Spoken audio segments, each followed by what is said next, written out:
Radio La Voz de la Selva presenta Amazonía 21.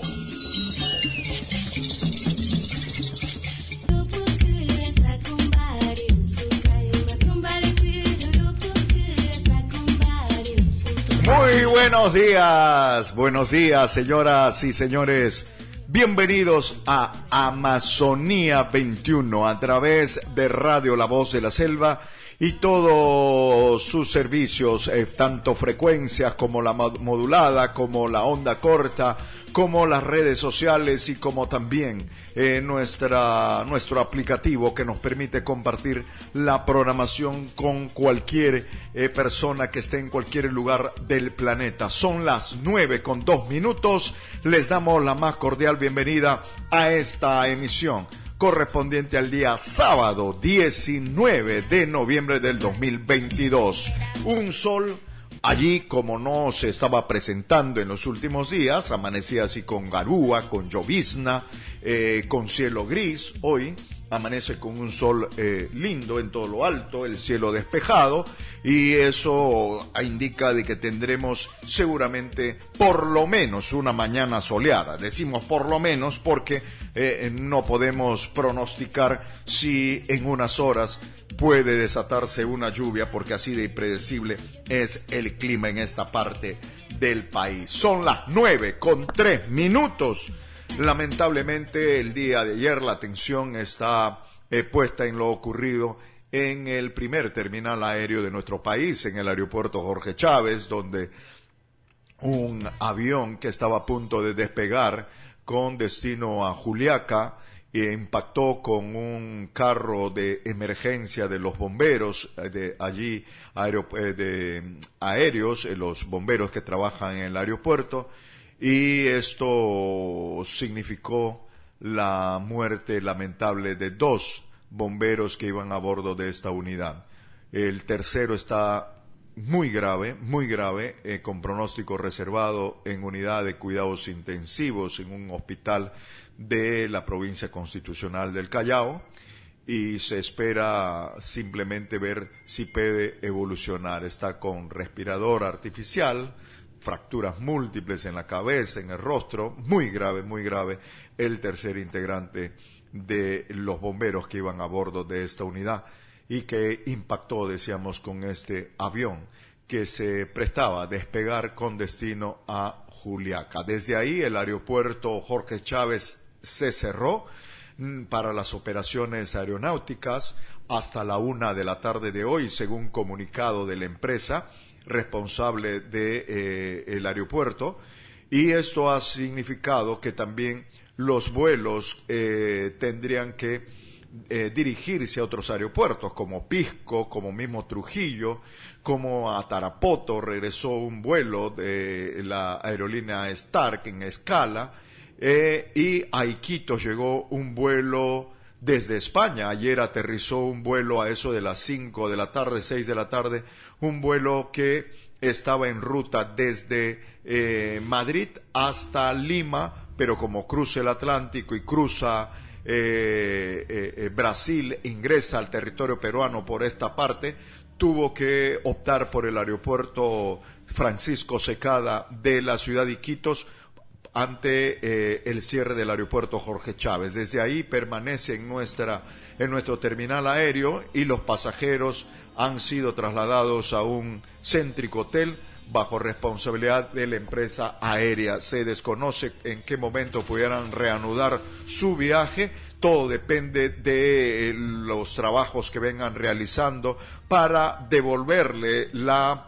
operatividad a la pista, y también los trabajos de investigación y de seguridad que seguramente realizan allí, cumpliendo todos los protocolos que el Reglamento de Aeronáutica Internacional manda en aeropuertos de la categoría del Jorge Chávez. Desde aquí nuestra solidaridad y el abrazo y pésame a nuestros amigos bomberos que han mostrado también su tremendo pesar y dolor por la muerte de 2 de sus hermanos en la capital de la República, y las oraciones para que el tercero de ellos, que está sumamente grave, pueda recuperarse. Son las 9:07. Y ayer no estuvimos libres de accidentes en la empresa de transporte Entrafesa. Sufrió la volcadura de una de sus unidades, donde 8 personas han fallecido y hay más de 18 heridos por esta volcadura a la altura del kilómetro 688 de la Panamericana Norte, a la entrada del óvalo de San Pedro de Yoque en la provincia de Pacasmayo. El bus interprovincial de la ciudad de Trujillo iba con dirección a Chiclayo. En el panorama local, 2 personas fallecieron a consecuencia de la COVID-19 a raíz del incremento de casos que se registran en Loreto y a nivel nacional. Así lo confirmó el jefe de epidemiología de la Gerencia Regional de Salud de Loreto, Carlos Álvarez Antonio. Se trata de un hombre y una mujer, ambos adultos mayores que presentaban enfermedades crónicas, quienes antes de fallecer tuvieron complicaciones respiratorias. Al ser sometidos a descarte de la COVID-19, ambos dieron positivo. Estamos en Amazonía 21. Es el momento de presentar a nuestro primer invitado. Amazonía 21. Amigos de Amazonía 21, en esta oportunidad estamos en contacto telefónico con el biólogo Juan Carlos Riveros, con quien vamos a conversar sobre el análisis de los permisos CITES para la exportación de tiburones listados. A él le damos la más cordial bienvenida y le decimos buenos días desde Amazonía 21. ¿Cómo está, señor Riveros? Buenos días, muchísimas gracias por la oportunidad de conversar con su audiencia. Excelentes oportunidades. Gracias a usted, señor. Háblenos, por favor, sobre este análisis de los permisos CITES para la exportación de tiburones listados. Bueno, lo que hemos hecho nosotros aquí en Oceana ha sido obtener los expedientes completos de los permisos CITES que ha emitido el Perú para tiburones entre el 2017 y el 2021. Estos permisos son emitidos por Produce, el Ministerio de la Producción, en base a la información que le proporcionan los exportadores y a las regulaciones que le pone la autoridad científica, que en este caso es el MINAL. Lo que nosotros hemos encontrado en realidad es preocupante porque de la mayor parte de los permisos que hemos estado revisando tienen una serie de inconsistencias que reflejan que el trabajo no se está haciendo bien.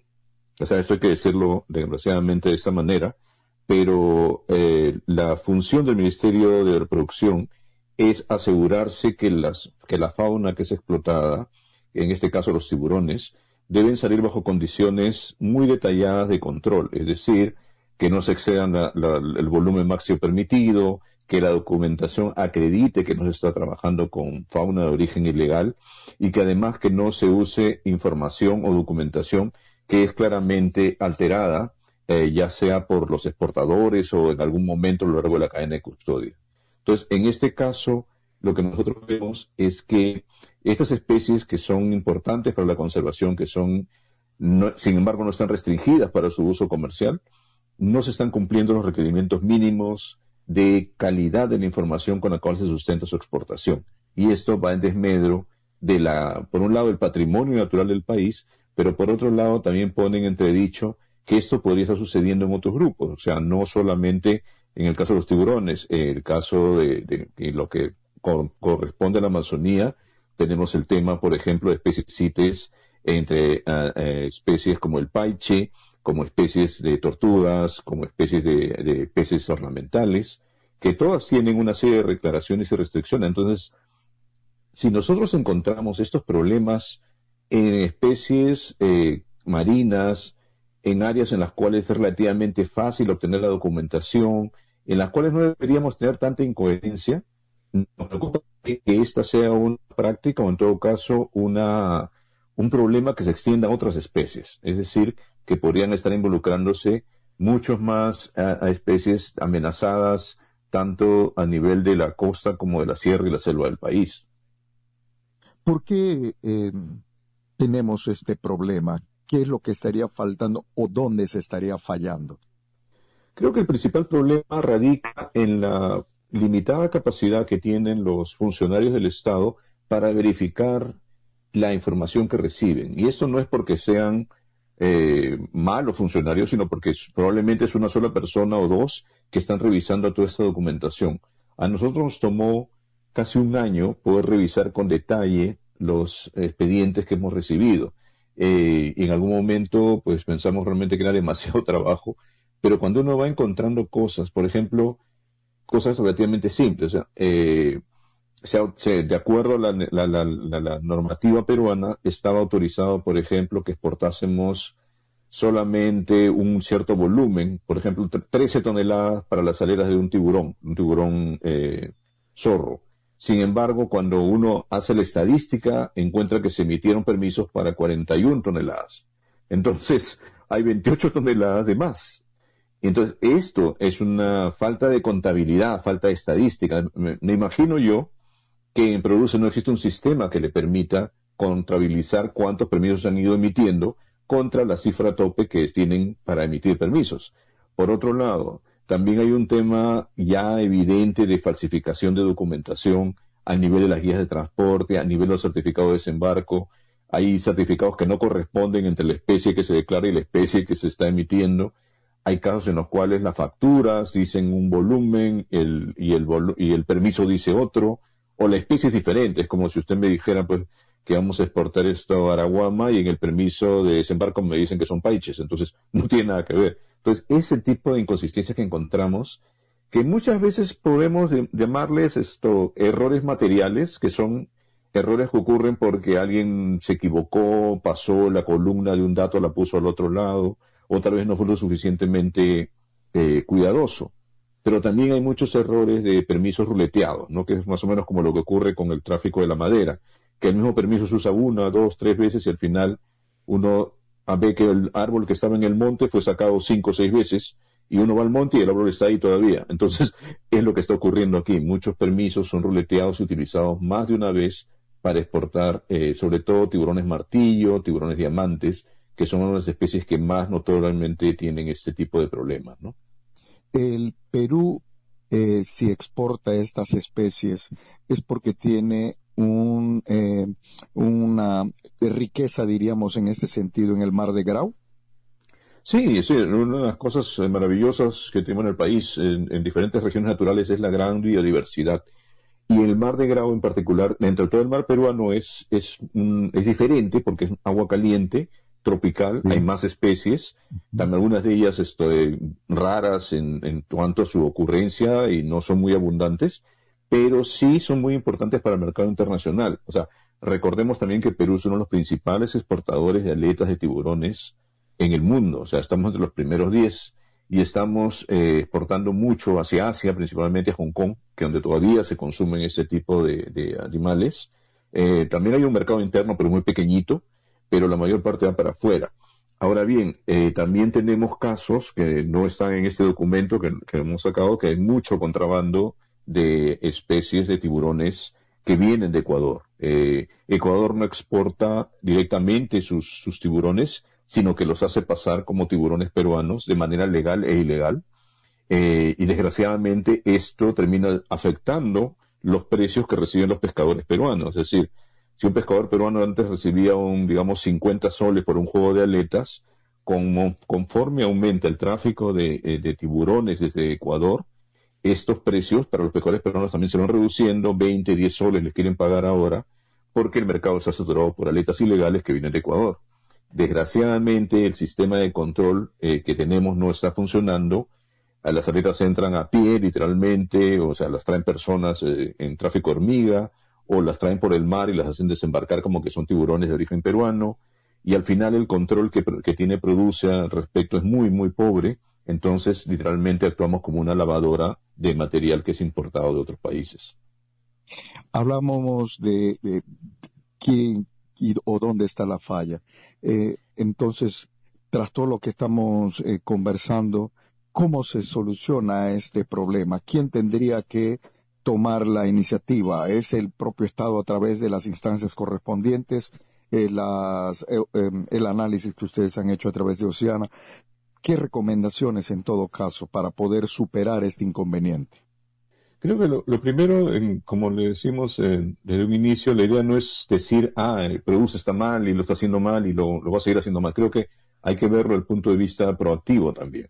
Si esto está ocurriendo, las razones, como les decía hace un rato, es la falta de personal, la presión que le ponen a los funcionarios que están haciendo ese tipo de trabajo, pues que tienen que ver 5, 6, 7 expedientes por día, lo cual es totalmente inhumano, si se quiere.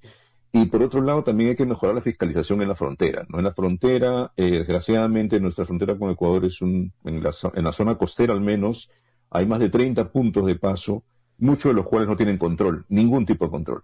Y no es solamente tiburones, aletas de tiburón, es carne, es pescado, eso es tecnopor ilegal, diversas sustancias y materiales que en el Perú o están restringidos o no tienen una forma fácil de conseguirse, todo eso entra a través de la frontera con Ecuador.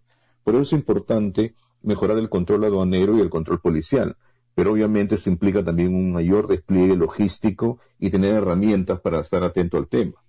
Ahora bien, una cosa real de todo esto es que esta situación no es producto del azar. Esta situación ocurre porque detrás de todo ello funcionan grupos, mafias, organizaciones que se han dedicado sistemáticamente a que esto ocurra, ¿no? O sea, no es casualidad que por donde pasa la ley del tiburón, luego pasa la carne del pescado, pasa pescado en tallas menores y después sale perico para ser pasado como perico, que es un pez marino, para ser exportado como si fuera pescado en Ecuador. Entonces, todo esto es un circuito, y es un circuito obviamente tiene redes, y esas redes a su vez tienen cabezas u organizaciones que los están moviendo. Entonces es importante para eso también tener en cuenta que por un lado positivo se acaba de aprobar esta nueva ley que permite que todo este tipo de tráficos sean también analizados desde la perspectiva del crimen organizado.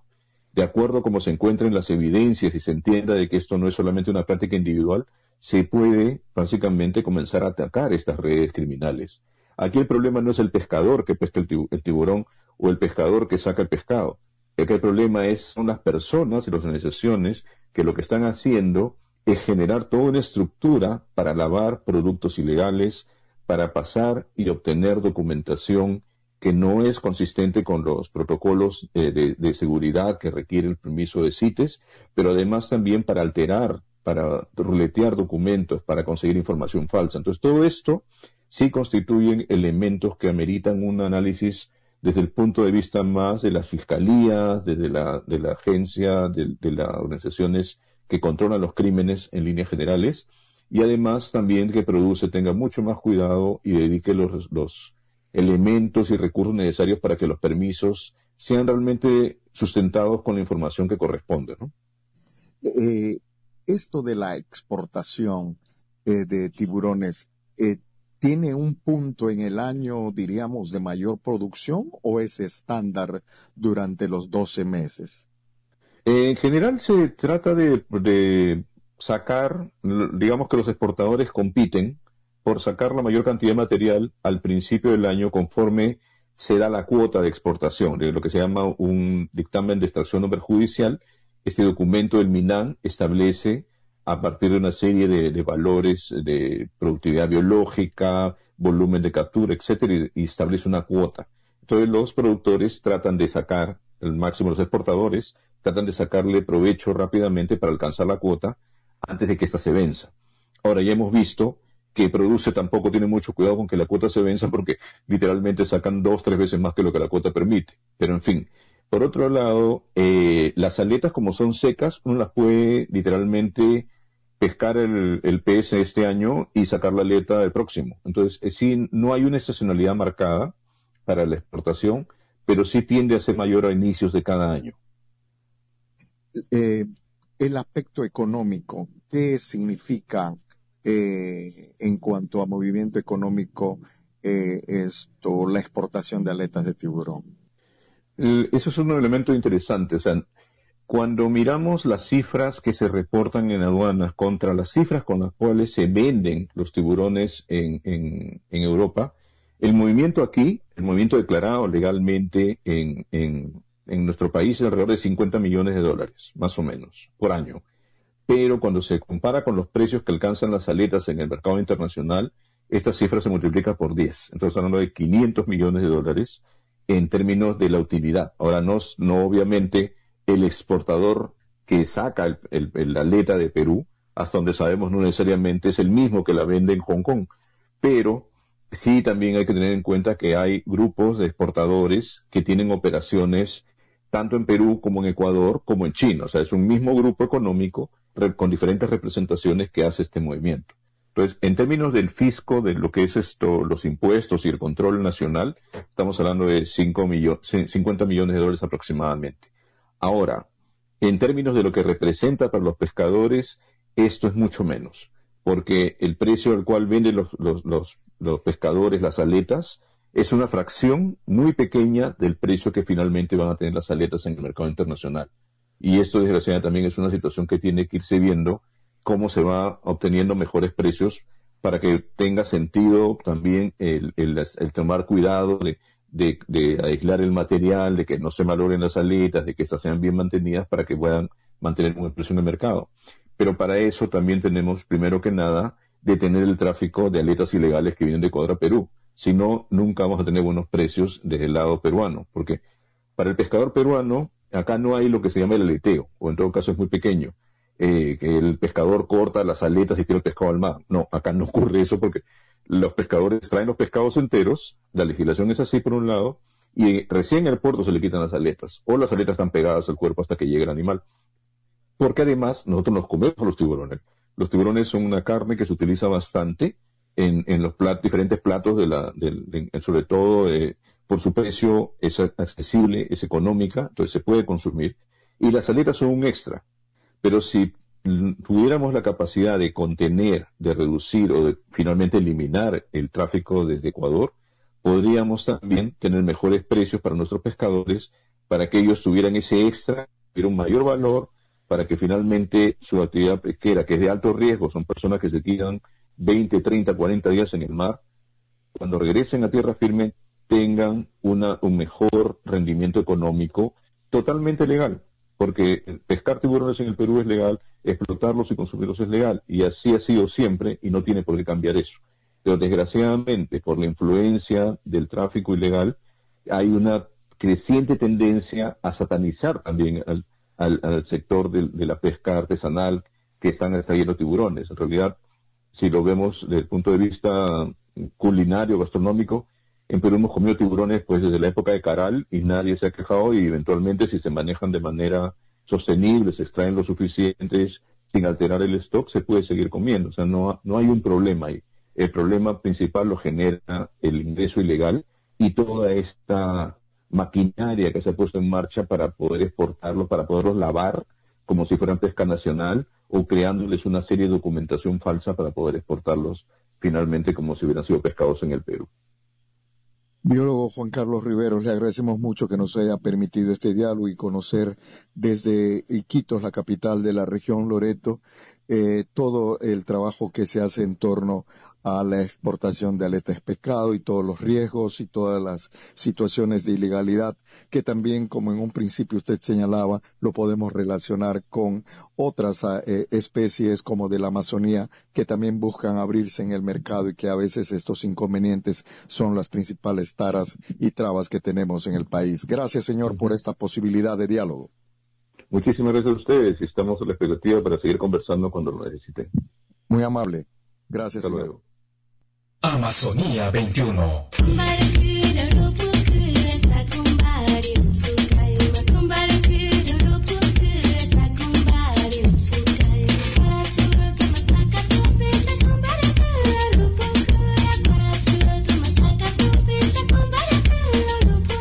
Ahí estaba la entrevista con el biólogo Juan Carlos Riveros. Nos tenemos que ir a la pausa, venimos, estamos en Amazonía 21. Estás escuchando Amazonía 21. LBS 93.9 FM.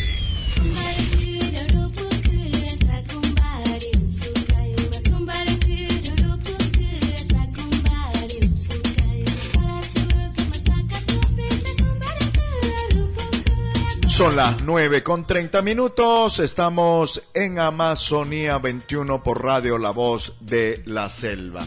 Ahora nos ponemos atentos para escuchar la siguiente entrevista. Damos la bienvenida a nuestro invitado, a Monseñor Miguel Cadenas. Amazonía 21. Estamos conectados a través del teléfono con Monseñor Miguel Ángel Cadenas del Vicariato Apostólico de Iquitos para hablar de esto y para también entrar al nivel de reflexión. Monseñor, ¿cómo está? Muy buenos días.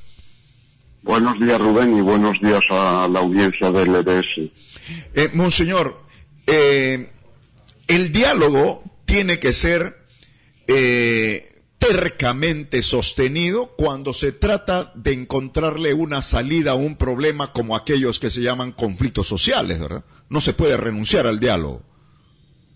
No, yo creo que no. Yo creo que de entrada hay que aceptar la posibilidad de conversar, y eso significa escuchar a las otras personas y de repente encontrar soluciones. Eso de entrada. Después se necesita, a medida que se desarrolla el diálogo, paciencia e inteligencia para mirar a ver qué acuerdos podemos tomar. Y en tercer lugar, el diálogo no es importante en sí mismo, sino que tiene que llevar a una transformación. Solo de esa manera el diálogo tiene sentido, porque estamos viendo muchas mesas de diálogo que en realidad es simplemente un grupo de personas que se sientan pero que no se escuchan, que no llegan a ningún tipo de acuerdos y que no es sostenible en el tiempo. Entonces hay que decir que necesitamos dialogantes con compromiso, con responsabilidad, con seriedad, que asuman ese rol con total identificación de respeto al otro, porque si nos vamos a sentar en torno a una mesa para dialogar, pero solamente para defender y tercamente querer sostener mi posición, eso no es diálogo, eso es imposición por donde se le mire. Completamente de acuerdo. Así es, por eso es importante que tengamos disposición a escuchar a las otras personas, pero después también tiene que haber una disposición a llegar a acuerdos y que esos acuerdos se cumplan. Eso. Porque de lo contrario no dejamos pasar el tiempo nada más. Y lo grave es que el no honrar la palabra, no honrar en este caso la firma de esa palabra que está en un documento al que conocemos como acta, esto puede ser contraproducente, porque se pierde la credibilidad y se establece y se ahonda la desconfianza, y de allí todo lo que tenemos ahora. Protestas porque ya van cuantas actas que se firman, no se cumplen, ofrecimientos que se han hecho así alegremente y tampoco se cumplen, y entonces con esa situación y esa mirada a veces desde la ciudad, las víctimas pasan a ser los malos de la película. Eso es lo que viene pasando. Desde hace ya décadas se firman documentos y actas con diversos estamentos del Estado que no se cumplen. Y eso lo que provoca es cada vez más rabia y por lo tanto cada vez más violencia, y estamos en una espiral complicada y difícil. Yo creo que las actas que se van firmando o que se han firmado en el pasado como primera condición para el diálogo se tienen que llevar a cabo, porque si no el diálogo no sirve absolutamente para nada, y lo que hacemos es que la gente se moleste y no encontramos caminos de solución. Yo creo que una de las cosas que ha pasado es que no se hace política. Los que se han dedicado a esta actividad, en el mejor de los casos, han administrado lo que tienen, pero no han hecho política. Digo en el mejor de los casos cuando no se ha derivado de frente a la corrupción. Pero renunciar a hacer política, es decir, a buscar el bien, lo que lleva es que haya conflictos que estén ahí latentes por mucho tiempo y en cualquier momento pueden estallar de forma virulenta. Lo estamos viendo ahora con la actividad petrolera.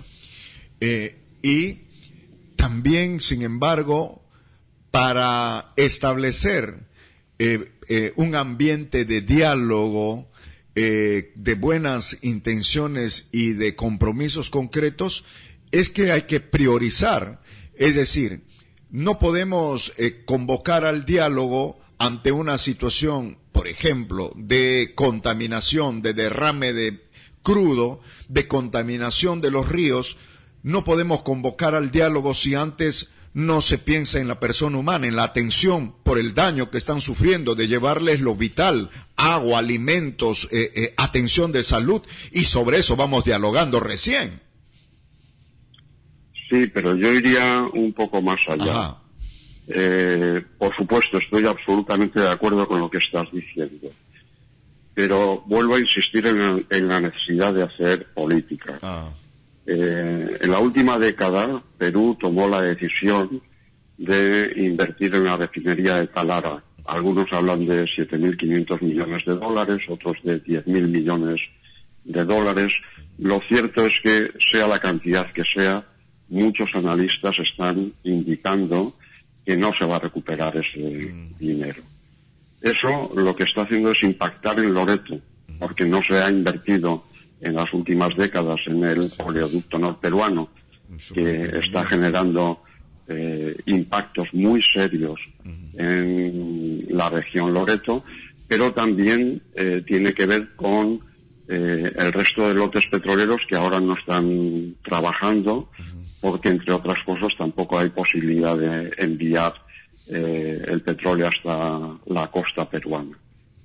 Lo que ha ocurrido, en mi opinión, es que los políticos no han hecho su trabajo.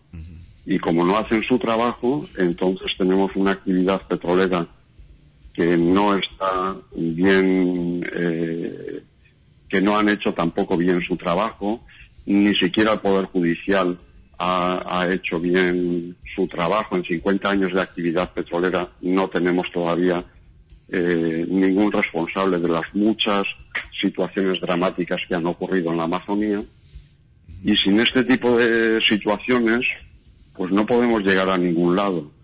Tengo por aquí unos datos que acaba de publicar hace poco Roger Grandes. Él dice que en 50 años de actividad petrolera se han generado 32.109 millones de dólares. 32.109 millones de dólares. De canon petrolero desde el 79 hasta este año 2022 son 2.174 millones de dólares. Y esto añado yo, que prácticamente se han gastado en la ciudad de Iquitos, en el mejor de los casos, cuando no ha ido directamente a la corrupción. Y tiene otro dato importante, el valor económico de los sitios impactados, es decir, la contaminación. Desde el año 73 al 2022 son 11.978 millones de dólares. Es decir, que el impacto de la contaminación es 6 veces mayor que lo que Loreto ha recibido de canon. Esto es donde tienen que mirar los políticos, ¿ya? Porque lo otro son consecuencias de este tipo de actividades, y esto es lo que no han hecho los políticos en 50 años. Por eso la conflictividad es tan grande. Y cuando uno escucha las demandas de los pueblos, piden simplemente ser ciudadanos, es decir, buena educación, buena sanidad, agua potable, es decir, lo que cualquier ciudadano peruano debería tener. Mientras no se miren este tipo de cosas, todas las demás actas que puedan firmar es sobre papel mojado. Y yo invoco a los políticos a que hagan bien su trabajo, porque de lo contrario nos vamos a niveles más altos de conflictividad social. Durante todos los años de actividad petrolera, el Estado ha estado ausente y se ha permitido de que las empresas petroleras negocien directamente con las comunidades indígenas, y eso luego ha deteriorado en una serie de situaciones que también son hartamente conocidas. El Estado recién mostró su atención, diríamos entre comillas, cuando las cosas se iban agravando y entraba la crisis por la producción petrolera. Y esto entonces agravó mucho más. porque hoy tenemos una actividad petrolera donde la población se siente aislada, se siente desprotegida, porque los gobiernos locales han recibido esa lección. Las municipalidades distritales, las municipalidades provinciales y hasta el mismo gobierno regional, no de esta gestión, de las que han pasado, decimos, le han mirado desde la ventana a esta situación, a estos conflictos sociales, porque también se les ha metido en la cabeza que esa es una responsabilidad del gobierno nacional. Y ante esa pasividad, las cosas se han ido complicando y agravando, y hoy tenemos lo que tenemos, monseñor. Sí, pero yo insistiría en que el Estado no ha estado ausente. El Estado ha estado muy presente porque es quien concede los lotes petroleros. Uh-huh. Las empresas no hubieran venido si el Estado no hubiera sacado a licitación los lotes petroleros. Por lo tanto, el Estado sí sabe lo que ha estado haciendo. Otra cosa es que después el Estado no ha dado los derechos que tienen los ciudadanos en cuanto a regular la actividad petrolera y todas las demás cosas que tengan que ver con servicios básicos. Pero no es cierto que el Estado haya estado ausente, porque sin la participación del Estado sacando los lotes petroleros a licitación no hubiera habido actividad petrolera. Sin la decisión del Estado desde el año 71 o 74 que se hizo el oleoducto norperuano, no hubiera habido actividad petrolera. Sin la decisión del Estado de hace unos cuantos años de invertir en Talara, que presiona sobre los lotes petroleros de la selva, no estaríamos en esta situación. Por lo tanto, el Estado peruano es muy consciente de lo que está pasando. Sí, otra cosa es que no se perciba, y otra cosa diferente es que después no haya regulado adecuadamente toda esta situación y desde luego no hubiera invertido en servicios básicos como era su obligación. Ahí nos referíamos de ese Estado ausente. Claro, el Estado es el que ha ofertado, ha puesto sobre vitrina todos los lotes petroleros, pero en el momento en que comenzaron a aparecer los conflictos, ese Estado estuvo ausente porque simplemente dejaba que se negocien entre las compañías y las mismas comunidades. Y entonces ese Estado, vendedor de lotes, que ofertaba lotes, que ha estado allí presente, de la noche a la mañana desapareció. Y a eso nos referíamos de esa ausencia, y por eso es que tampoco se ven esas políticas públicas que deberían estar, perfecto, esto lotizamos, pero bajo estas condiciones, y tenemos que hacer un trabajo de vigilancia, hay que estar permanentes, hay que estar fiscalizando, hay que estar inspeccionando, hay que estar controlando si están haciendo o no el mantenimiento del lote del oleoducto norperuano. En esa línea, ese Estado ha estado ausente, o se ha hecho el miope en todo caso, monseñor. Sí, yo estoy completamente de acuerdo, pero añado que sin la presencia del Estado licitando lotes petroleros no hubiera sido, no hubiera pasado lo que ha sucedido. Y vuelvo a insistir porque esto sí me parece una gran responsabilidad de la región Loret. El canon petrolero recibido son 2.174 millones, que es lo que ha adormecido a la ciudad de Iquitos. Sin embargo, el valor económico de sitios impactados, es decir, la contaminación en Loreto, está valorado en 11.978 millones de dólares.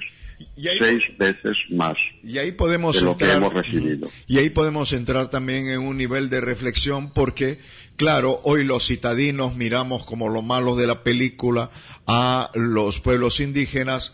Sí, no vamos a ocultar que también, como en todo nivel y en todo espacio de la sociedad, hay algunos avivatos, hay algunos pilluelos, pero no por eso podemos satanizar a todos los pueblos indígenas, porque del canon petrolero, de esos 2.150, de 2.000 millones de soles que hemos recibido de canon petrolero, la pregunta es, ¿cuánto han ido a beneficiar a las comunidades? ¿Qué tanto han recibido los pueblos indígenas? Y nos vamos a llevar la sorpresa de que todo ha quedado en la gran capital, Iquitos, y en otras obras en capitales provinciales y para simplemente adornar un poco el ojo. Pero miras 2.000 millones, Monseñor, y nos paramos a la orilla del río y miramos para un lado y otro y decíamos, semejante cantidad de dinero no refleja la realidad de Loreto. Así es, pero no son 2.000 millones de soles, sino de dólares. Sí. Hace varios años, Federica Barclay, que es una historiadora y antropóloga peruana, demostró que la inmensa mayoría de estos 2.000 millones de dólares han sido invertidos en la ciudad de Iquitos, que lo que ha provocado es este crecimiento desmesurado. Pero no ha llegado a las comunidades que, pues están dentro de los lotes petroleros. Y lamentablemente ahora es la ciudad de Iquitos la que es más dura con su propia población, teniendo en cuenta que ciertamente hay algunos pillos ya y el Poder Judicial debería actuar. Sí, señor. Pero al margen de esto, lo que no puede ser es que la población que está en los lugares impactados con metales pesados en su sangre sean los culpables de toda esta situación. Eso no es razonable. Sí, pues. Y yo creo que es importante que en la región Loreto haya una reflexión oportuna sobre esta actividad petrolera y sobre la oportunidad que hemos dejado, porque está pasando exactamente igual que en el boom del caucho. Se acabó el boom del caucho y vino una depresión económica terrible sobre Loreto. Sí. Se está acabando la actividad petrolera y no hemos invertido para que la región Loreto salga adelante. Los próximos años van a ser duros porque, entre otras cosas, la distribución del dinero en Perú es muy desigual. Sí. Si no tienes recursos naturales, no tienes canon. Si no tienes canon, no puedes vivir. Resulta que ahora estamos en una región donde no se están extrayendo petróleo, por lo tanto no entra canon, por lo tanto estamos a las puertas de una depresión económica, por lo tanto los conflictos sociales van a ser más violentos. Sí hay que apelar a la cordura, a la tranquilidad, al diálogo, pero hay que abordar los problemas grandes, porque si no, lo otro carece de sentido. Finalmente, Monseñor, en la línea de lo último que está señalando, es eso, exhortar a las nuevas autoridades. Las que tenemos ya están de salidas y sobre ellos está la responsabilidad que tienen de lo que hicieron o no hicieron, pero a partir del 1 de enero tendremos nuevo gobernador, tendremos nuevos alcaldes provinciales, tendremos nuevos alcaldes distritales y para que no se nos olvide tendremos nuevos regidores en las municipalidades y nuevo consejo regional. Ese nivel de compromiso es lo que queremos de ellos entonces. Por supuesto. Lo que queremos de nuestras autoridades es que realmente hagan política. No solo se dediquen a administrar lo que tienen, sino que hagan política. El departamento de Loreto, me habrán escuchado varias veces, es el departamento con menos acceso al agua potable de todo el Perú. Y estamos hablando de que ha entrado una cantidad ingente de miles de dólares. Esto no puede ser, pero no se puede hacer en Loreto si no hay participación del Ministerio de Vivienda desde Lima. Yo creo que es urgente que el Ministerio de Vivienda de Lima haga un plan para Loreto de agua potable en toda la región, porque somos el departamento que estamos en peores condiciones. Y esto es lo que tienen que hacer los políticos, es decir, hacer política de tal manera que se puedan solucionar los problemas de la población. Insisto en esto del agua potable porque detrás están las enfermedades, por ejemplo el dengue. Aumenta el dengue y resulta que si no tenemos acceso al agua potable y tenemos que almacenarlo en baldes, bueno, pues estamos poniendo la oportunidad para que los zancudos se reproduzcan y por lo tanto aumente el dengue, por no hablar de enfermedades de la piel, por no hablar de diarreas y otro tipo de situaciones. Pues yo pido a las autoridades que hagan verdadera política, que significa solucionar los problemas de la gente que tienen que ver con el bien común. Estás escuchando Amazonía 21.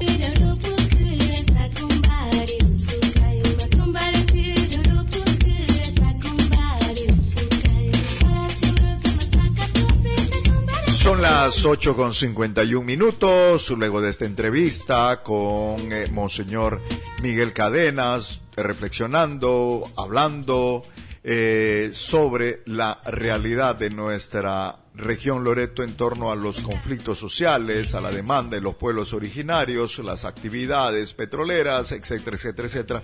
Vamos a la pausa y regresamos.